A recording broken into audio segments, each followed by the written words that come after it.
ఇప్పటికే ఇరాన్ని నాశనం చేసిన అమెరికా ఇప్పుడు ఆ దేశాన్ని సమూలంగా నాశనం చేయడానికి రంగం సిద్ధం చేస్తోంది.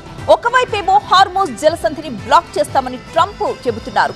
కానీ ఇరాన్ స్పందిస్తే యుద్ధం జరిగే అవకాశం ఉంది. ఆ పరిణామాలేంటో ఈ బ్రేకింగ్ లో మనం చూద్దాం. ఇరాన్ అమెరికాల మధ్య ఏ క్షణమైనా కూడా మళ్లీ భీకర యుద్ధం జరిగే అవకాశాలే కనిపిస్తున్నాయి. ఇస్లామాబాద్ లో చర్చలు విఫలమైన అనంతరం ట్రంప్ దూకుడు పెంచారు. హార్మోజ్ జలసంధిని బ్లాక్ చేయాలన్న ట్రంప్ ఆదేశాలతో సీన్ మొత్తం కూడా మారిపోయింది.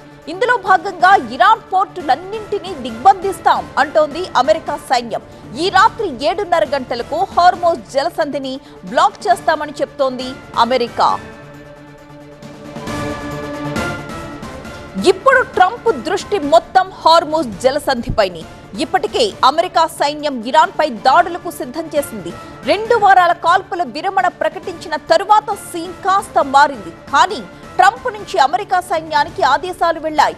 అసలు ట్రంప్ ఏమన్నారో చూద్దాం.